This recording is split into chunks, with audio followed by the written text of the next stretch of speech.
X के के board है, क्लास 9th है, मैथ है। इसका चैप्टर 1 है, एक्सरसाइज नंबर है 1.2। इसका क्वेश्चन नंबर 1 है। इसमें कहता है right the transpose of matrices. ये हमारे पास मैट्रिसेस है, इसका हमने ट्रांसपोज लेना है। बस ट्रांसपोज लेने का क्या तरीका है, समझ लो ये हमारे पास मैट्रिक्स है 1 2 3 4। ठीक है, हमने क्या करना होता है, ये जो हमारे पास रोज़ होती हैं, हमने पास रोज़ को हमने कॉलम में लिखना होता है। जैसे ये 1 2 है तो हम इसको कॉलम जैसे लिख देंगे 1 2। ठीक है, इसी तरह ये हमारे पास दूसरी रो है तो हम इसको भी कॉलम की तरह लिख देंगे, यानी 3 ऊपर चला जाएगा इधर और 4 क्या रह जाएगा, इधर ही रह जाएगा। ठीक है, तो ये हमने क्या कर लिया, इस मैट्रिक्स का हमने ये ट्रांसपोज ले लिया। ठीक है, तो अब हमारे पास ये मैट्रिक्स है तो हम इसका ट्रांसपोज लेते हैं। हमारे पास वैल्यू है 1 2 3 1। तो ये रो है तो हमने क्या करना है, इसको कूलम्स की तरह लिखना है, यानी हमने इनको वर्टिकल लाइंस में लिखना है। ये हमारे पास हॉरिजॉन्टल लाइन है, हमने इसको वर्टिकल लाइन में लिखना है। तो हमारे पास हॉरिजॉन्टल लाइन है 1 2, तो हम इसको वर्टिकल में कैसे लिख सकते हैं, 1 ऊपर आ जाएगा 2 नीचे आ जाएगा, तो ये वर्टिकल लाइन बन जाएगी। ठीक है, 1 और नीचे 2। इसी तरह ये रो 2 है तो हमने इसको कॉलम में बदलना है, तो हम क्या करेंगे, 3 ऊपर चला जाएगा। ठीक है, और ये 1 ऐसे रह जाएगा। ठीक है, तो हमने बस करना है क्या, ट्रांसपोज लेने के रोज़ को हमने कॉलम्स में लिख देना है। ठीक है, रो 1 को हमने लिख दिया कॉलम 1 में और रो 2 को हमने लिख दिया कॉलम 2 में। ठीक है, इसी तरह अब इसका पार्ट 2 है, इसकी वैल्यू है LMNP। ठीक है, अब हमने क्या करना है, ये हमारे पास पहली रो है LM, हमने इसको क्या करना है, कॉलम में लिखना है। तो L इधर ही रहेगा, M क्या होगा, नीचे आ जाएगा इधर। ठीक है, ये हमने M लिख दिया। और इसी तरह यहाँ हमारे पास रो 2 है, N ऊपर चला जाएगा और P नीचे ही रहेगा। ठीक है, तो ये क्या हो गया, हमारे पास ट्रांसपोज हो गया। हाँ, एक चीज़ और कि हमने इधर जब ट्रांसपोज लेंगे तो हमने क्या करना है, इधर टी का साइन लाजमी लगाना है। ठीक है, जैसे क्यों था, जब हम ट्रांसपोज लेंगे क्यों मैट्रिक्स का, तो हमने ये होता है, इसका मतलब होता है ट्रांसपोज, मतलब कि हम ट्रांसपोज ले रहे हैं मैट्रिक्स का, तो हमने इधर टी लिख दिया। इसी तरह अब हमारे पास आर है, क्योंकि आर के पास जो मैट्रिक्स है वो 1 बाय 1 का है, यानी कि एक रो है एक कॉलम है, तो इसको तो हम बदल नहीं सकते, तो हम इसका सीधा लिख देंगे आर ट्रांसपोज हमारे पास बराबर है 6 के। ठीक है, इसी तरह हमारे पास इसका क्वेश्चन नंबर है पार्ट 4 है। ठीक है, हमने हमारे पास एस है, मैट्रिक्स है -5 1 -2 1 4 और 4। ठीक है, अब हमने क्या करना है, इसका ट्रांसपोज लेना है, तो हम लिखेंगे एस के ऊपर हम टी का साइन लिखेंगे, इक्वल लिखेंगे। अब हमारे पास रो है तो हमने इसको कॉलम में लिख देना है। जैसे हमारे पास है -5 1, इसको हमने ये लाइन है तो हमने इसको ऐसे लिख देना है। ठीक है, तो ये हमारे पास -5 1 है तो हमने इसको इस तरह लिखना है -5 1। ठीक है, रो थी हमने कॉलम में करके लिखना है, -5 1 है तो हम इसको इस तरह लिखेंगे -5 1। ये रो 2 है, इसको भी हमने कॉलम की तरह लिखना है -2, मतलब कि -2 पर, और ये वाली वैल्यू क्या आ जाएगी, नीचे आ जाएगी। इसी तरह ये है 4 4, तो हम लिखेंगे इसको ये इस तरह, तो हमने इसको इस तरह लिखना है 4 ऊपर 4 आ जाएगा और नीचे भी 4, तो हम लिखेंगे -2 1 4 और 4। तो हमने क्या कर लिया, एस मैट्रिक्स का हमने ट्रांसपोज ले लिया। इसके बाद इसका पार्ट 4 है, पार्ट 5 है। पार्ट 5 में भी हमने क्या करना है, ट्रांसपोज लेना है। हमारे पास रो क्या है 6 7 8।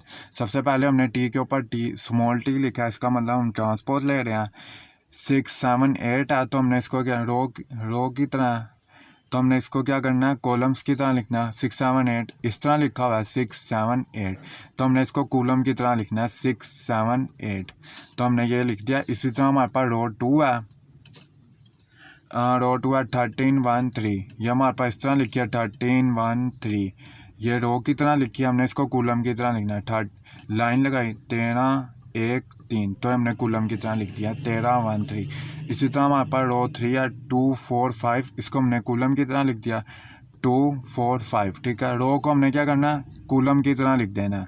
जैसे हमारे पास 2 4 5, ये रो बन रहा तो हमने इसको कॉलम की तरह लिखना है, ऊपर आ जाएगा 2 4 5, तो हमारे पास हमने रो क्या बन गया, कॉलम बन गया। तो ये हमने क्या लिया, टी का ट्रांसपोज लिया। आगे इसका है क्वेश्चन नंबर 2 है, कहता है which following matrices are transpose of each other. इसमें वो कह रहा है कि ये जो मैट्रिसेस हैं इनमें से कौन से मैट्रिक्स एक दूसरे के ट्रांसपोज हैं, ठीक है। तो सबसे पहले हमने क्या करना है, इन चारों में कह रहा है कि एक दूसरे के ट्रांसपोज हैं, तो हम सबसे पहले क्या करेंगे, हम ट्रांसपोज सबसे पहले लिखेंगे ए, इसका मैट्रिक्स लिखेंगे A1 A2 B1 B2, ठीक है। हमने ये वैसे ही लिख दिया। इसका हम क्या करेंगे, हम ट्रांसपोज लेंगे। ये हमने A1 A2 है, ये रो की तरह लिखा है, तो हमने क्या करना है, इसको कॉलम की तरह लिखना है। तो हम लिखेंगे A1 ऊपर और A2 नीचे। ये हमने रो का हमने कॉलम ले लिया। इसी तरह रो 2 है, इसको हमने कॉलम बनाना है। ये B1 क्या होगा, ऊपर आ जाएगा और B2 नीचे ही रहेगा। तो हमने ए का क्या ले लिया, ट्रांसपोज ले लिया, ठीक है। तो हम देख लेते हैं कि उसने क्या है कि ट्रांसपोज इक्वल है, मतलब कि which following matrix are transpose of each other, मतलब कि कौन से मैट्रिसेस बराबर हैं ट्रांसपोज के। तो हमने ए का ट्रांसपोज हमने लिया, तो हमारे पास बराबर किसके आ रहा है, बी के। तो बी की वैल्यू हम देख लेते हैं, इसकी वैल्यू है A1 B1 A2 B2। तो जब हमने ए का ट्रांसपोज लिया तो हमारे पास यही वैल्यू आ रही है A1 B1 A2 B2। तो हम कह सकते हैं ए का ट्रांसपोज बराबर है बी के, बी मैट्रिक्स के, ठीक है। इसी तरह हमारे पास है बी मैट्रिक्स है, हमने बी मैट्रिक्स लिखा, इसका हमने क्या करना है, ट्रांसपोज लेना है। इसी तरह A1 है B1 है, हमने इसको क्या करना है, रो की तरह लिखा, हमने इसको कॉलम की तरह लिखना है। हम लिखेंगे A1 B1। इसी तरह ये रो 2 है A2 B2, इसको हम कॉलम की तरह लिखेंगे। हम लिखेंगे A2 ऊपर और B2 नीचे। तो हमने इस बी का क्या ले लिया, ट्रांसपोज ले लिया। तो अब हम कह सकते हैं कि ये जो हमने ट्रांसपोज लिया है, ये जो इसकी वैल्यू है, देखें तो एक मैट्रिक्स की भी यही वैल्यू है, A1 A2 B1 B2। तो जो हमने बी का ट्रांसपोज लिया उसकी भी यही वैल्यू है, A1 A2 B1 B2। तो हम कह सकते हैं बी का ट्रांसपोज इक्वल है ए के ट्रांसपोज के। तो हम लिख देंगे so A transpose equal B and B transpose equal A. इसी तरह हमारे पास दो मैट्रिक्स हो रहे हैं, सी है और डी है, इसका भी हम देख लेते हैं। सबसे पहले हम लिखेंगे सी मैट्रिक्स, ठीक है, -3 1 -1 4 2 7। अब हमने ट्रांसपोज का साइन लिखा, ये रो है तो हमने इसको कॉलम की तरह लिखना है, यानी 3 1 ये माइनस है, ठीक है। ये रो की तरह लिखा हुआ है तो हमने इसको कॉलम की तरह लिखना है, यानी -3 1 -1। ये रो को हमने कॉलम बना दिया। इसी तरह रो 2 है, इसको हमने कॉलम की तरह लिखना है, ठीक है। रो की तरह लिखा है तो हम कॉलम की तरह कैसे लिखेंगे, 4 2 7, 4 2 7 लिख दिया। एक और बात मैं बता दूं कि जब हम किसी मैट्रिक्स का ट्रांसपोज लेते हैं तो कुछ मैट्रिक्स होते हैं कि जिनका क्या होता है, ऑर्डर बदल जाता है, ठीक है। 2/2 का तो नहीं बदलता, लेकिन ये था 2/3, ठीक है। यानी 2 रोज थी इसकी 3 कॉलम से, तो इसका ऑर्डर बन रहा था 2 × 3। लेकिन जब हमने इसका ट्रांसपोज लिया तो हमारे पास 3 रोज बन रही हैं और 2 कॉलम्स बन रहे हैं। तो हम इसका ट्रांसपोज क्या बना है, 3/2, ठीक है। तो इसको छोड़ते हैं, अभी हम हमारे पास सवाल की तरफ आते हैं। तो हम देख सकते हैं कि जो ये डी सी ट्रांसपोज की वैल्यू आई है, ये पीछे मिल रही है किसी मैट्रिक्स के साथ। तो हम देखते हैं कि ये जो डी की वैल्यू है, ये सी ट्रांसपोज की जो वैल्यू है उसके साथ मैच कर रही है, -3 1 -1 4 2 7, ठीक है। तो सी ट्रांसपोज की भी वही वैल्यू आई है, तो हम नीचे लिख सकते हैं सी ट्रांसपोज इक्वल है डी के। इसी तरह हम डी मैट्रिक्स लिखेंगे, -3 4 1 2 -1 7, ठीक है। तो अब हम क्या करेंगे, इसका रोज़ को हमने क्या करना होता है, कॉलम में बदलना होता है। यह -3 4 है तो हम इसको कॉलम की तरह लिखेंगे, ये रो की तरह लिखा है, हम इसको कॉलम की तरह लिखेंगे, 3 4 ये माइनस, ठीक है। ये रो 2 है, इसको भी हम कॉलम की तरह लिखेंगे, ये रो है तो हम लिखेंगे 1 2। इसी तरह ये रो है तो हम इसको कॉलम की तरह लिखेंगे, -1 7 है तो हम इसको लिखेंगे -1 7।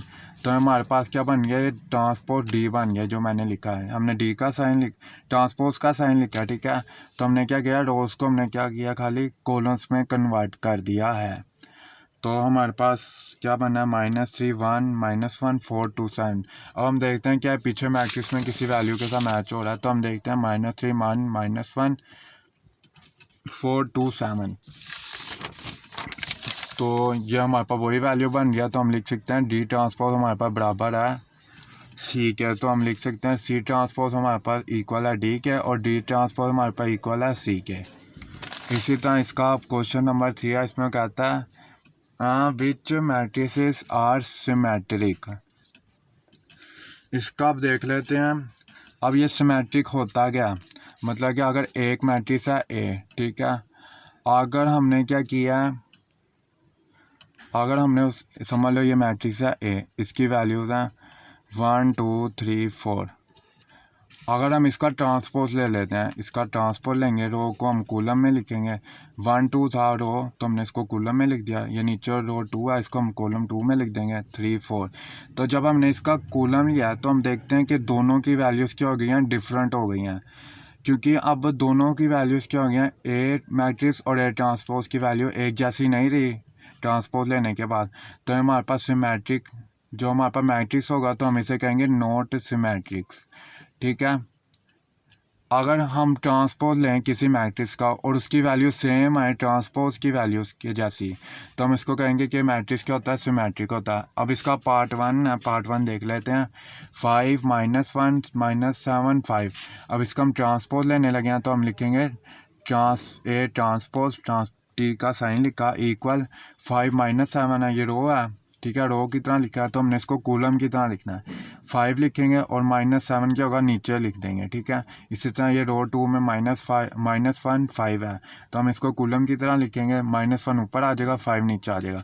अब हम देखते हैं, दोनों को कंपेयर करके देखते हैं। सबसे पहले हम लिखेंगे A is equal A transpose. अब हम दोनों की वैल्यूज़ लिखते हैं। 5 -1 -7 5, और ए ट्रांसपोज की हम वैल्यू लिखते हैं 5 -1 -7 5। अब हम देखते हैं दोनों वैल्यूज़ क्या हैं, डिफरेंस हैं। ऑर्डर चाहे सेम है लेकिन अंदर की वैल्यूज़ क्या हैं, डिफरेंट है। जैसे इधर 5 है, ये तो ठीक है। इधर -7 है लेकिन इधर क्या है, -1 है। और इधर -1 है, इधर -7 है, लेकिन ये दोनों 5 क्या सेम है। लेकिन क्या है, दो वैल्यूज़ क्या है इसमें, एक वैल्यूज़ भी अगर चेंज हो ना तो पूरा मैट्रिक्स क्या होता है, नॉट सिमेट्रिक हो जाता है। क्योंकि अब ये दोनों वैल्यू मैट्रिक्स क्या बराबर नहीं है, तो हम बीच में ये डंडी लगा देंगे इक्वल के बीच में, ठीक है। तो अब हम नीचे लिख देंगे A is not equal A transpose के, तो हम लिख देंगे A is not symmetric. Symmetric का मतलब पता चल गया कि अगर हम किसी मैट्रिक्स का ट्रांसपोज लें तो उसकी वैल्यू अगर सेम ना आए पहले जैसे मैट्रिक्स की वैल्यू से, तो मतलब कि वो नॉट सिमेट्रिक है, जैसे ये है। अब हम देख लेते हैं सिमेट्रिक कौन सा है। इसी तरह हमारे पास इसका पार्ट है 2 है, इसमें देखो ये हमारे पास सिमेट्रिक है। कैसे, अब हमारे पास बी मैट्रिक्स है, इसका हम ट्रांसपोज लेते हैं। बी ट्रांसपोज इक्वल -1 2 और 2 3। जैसे कि ये है -1 2 है, इसको अगर हम कूलम की तरह लिखें -1 2, ये नीचे वाली रो को अगर हम कूलम की तरह लिखें 2 3, तो हमारे पास देखें तो वही वैल्यू बन रही है, -1 2 2 3, कोई भी चेंज नहीं आया, ठीक है। तो हम सबसे पहले इनको कंपेयर करके लिखेंगे B is equal B transpose. B transpose की वैल्यू और बी मैट्रिक्स की वैल्यू लिखेंगे -1 2 2 3। बी ट्रांसपोज जो हमने लिखा है उसकी वैल्यू लिखेंगे -1 2 2 3। अब हम देखते हैं दोनों की वैल्यूज़ क्या हैं, इक्वल हैं, एक जैसी हैं, तो हम लिख देंगे बी इक्वल है बी ट्रांसपोज के, तो हम लिख देंगे बी इज़ सिमेट्रिक, ठीक है। अब पता चल गया सिमेट्रिक क्या होता है। इसके बाद हमने क्या करना है, पार्ट 3 है इसका, सी इज़ इक्वल 3 4 5 6। इसका भी हमने ट्रांसपोज लेना है। सी के ऊपर हम ट्रांसपोज टी का हम साइन लिखेंगे, इक्वल लिखेंगे, उसके बाद हम लिखेंगे 3 5 4 6, ठीक है। तो अब हमने क्या करना है, इसका हमने ट्रांसपोज लिया।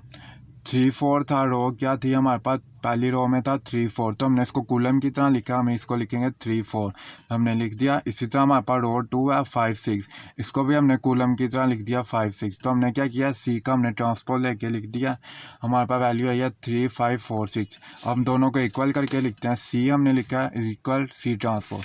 अब दोनों के ट्रांसपोज की वैल्यू लिखते हैं। सबसे पहले हम सी ट्रांसपोज की वैल्यू लिखेंगे 3 4 5 6।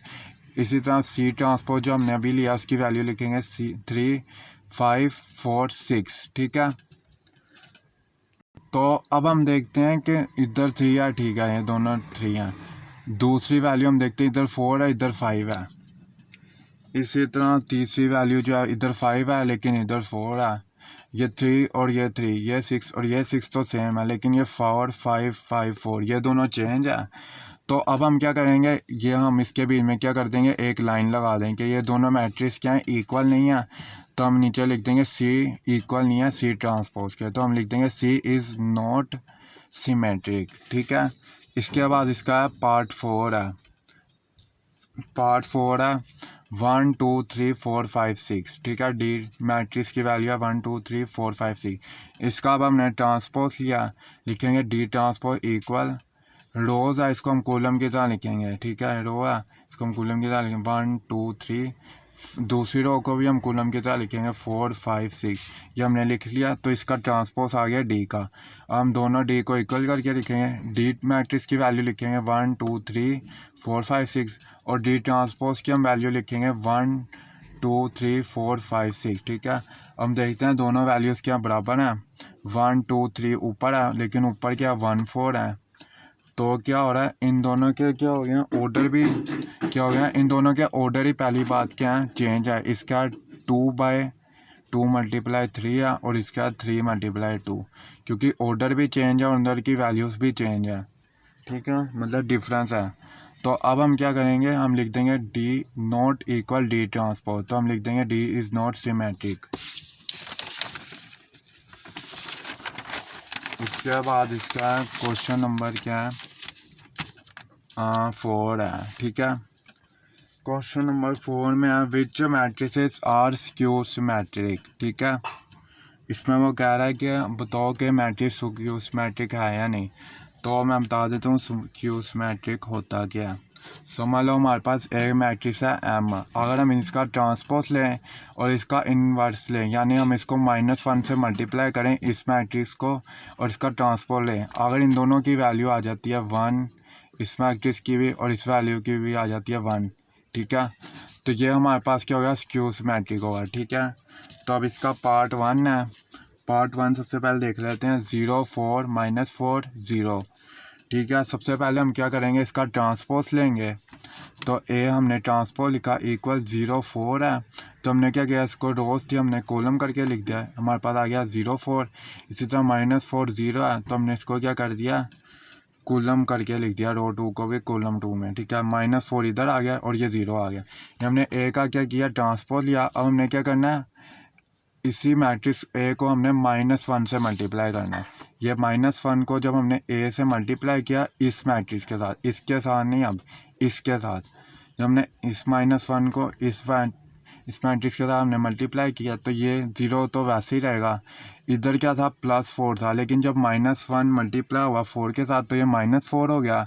इधर हमारे पास है -4, लेकिन जब इधर -1 मल्टीप्लाई हुआ, तो ये -1 मल्टीप्लाई -4, तो हमारे पास +4 आ गया था, ठीक है। और 0 तो हमारे पास वैसे ही रहेगा, ठीक है।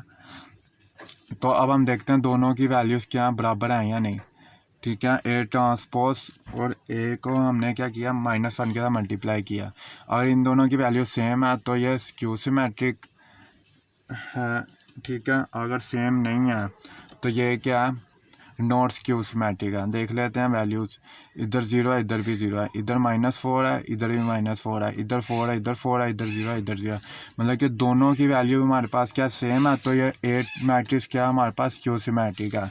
इसी तरह हमारे पास बी है, बी का भी हम देख लेते हैं। सबसे पहले हम क्या करेंगे, बी का हम ट्रांसपोज लेंगे, इधर हमारे पास 0 5 है, तो हम रोज़ है, तो हम इसको कॉलम जैसे लिखेंगे, इधर हम ऊपर 0 आएगा, नीचे आएगा -5।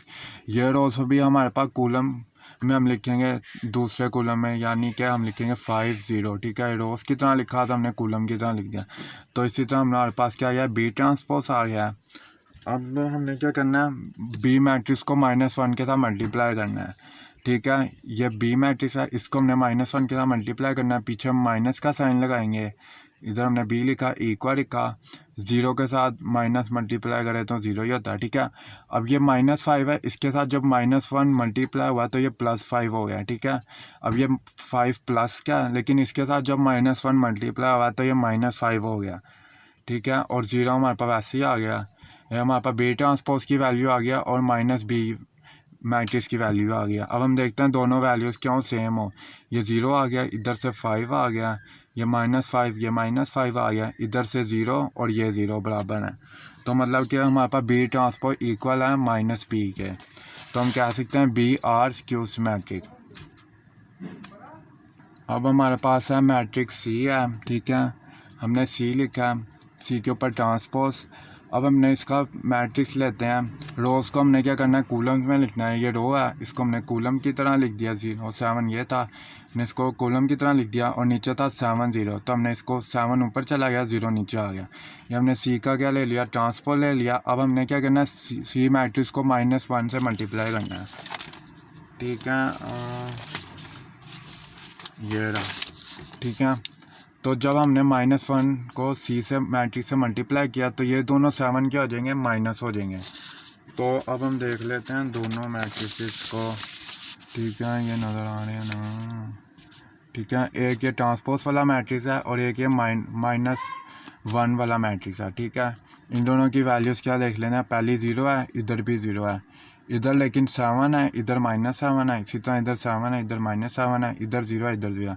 क्योंकि वैल्यूज़ के क्या हैं, साइन चेंज हैं, तो हम इधर लिख देंगे सी ट्रांसपोज इक्वल नहीं है माइनस सी ट्रांसपोज के, तो हम लिख देंगे सी इज़ नॉट स्क्यू सिमेट्रिक। इसी तरह इसका पार्ट 4 है। डी हमारे पास है 0 3 2 -3 0 -3 0 1 -2 -1 0। ठीक है, अब हमने क्या करना है, इसका ट्रांसपोज लेना है। सबसे पहले हम लिखेंगे डी ट्रांसपोज इक्वल, ये रोज़ की तरह लिखा हुआ है, हमने इसको कूलम जैसे लिखना है। 0 3 2 इसको हम लिखेंगे 0 3 2, कूलम की तरह लिखा है। इसी तरह रो 2 है, इसको भी हम कूलम की तरह लिखेंगे। -3 0 1 हम लिखेंगे -3 0 1। अब ये रो 3 है, इसको हम कूलम 3 में लिखेंगे। -2 -1 0 -2 -1 0। तो हम देखते हैं कि हमने डी का क्या ले लिया, ट्रांसपोज ले लिया। ठीक है, ये मैंने लिखा है इधर 0 -3 -2 3 0 -1 2 1 0, ये हमारे पास डी ट्रांसपोज आ गया। अब हमने क्या करना है, इस डी को हमने डी मैट्रिक्स को हमने -1 के साथ मल्टीप्लाई करना है। ठीक है, तो जब हम मल्टीप्लाई करेंगे, ये -d लिखा। अब हमने क्या करना है, इस मैट्रिक्स के अंदर -1 मल्टीप्लाई करना है। तो ये तीनों वैल्यूज़ क्या हैं, ये प्लस में है। जब माइनस के साथ मल्टीप्लाई होंगी -1 के साथ,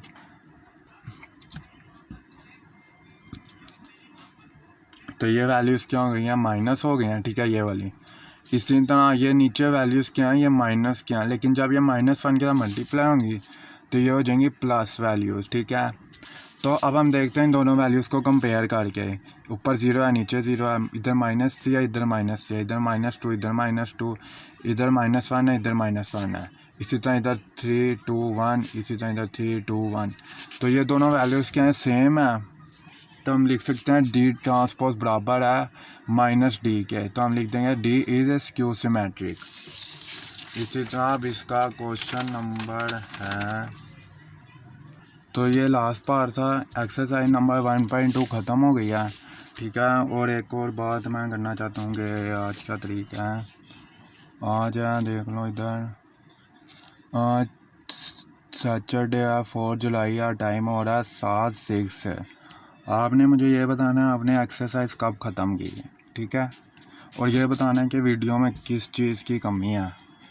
ठीक है, तो आगे से मैं वीडियो का ध्यान रखूँ और बताना है कि आवाज़ सही है नहीं।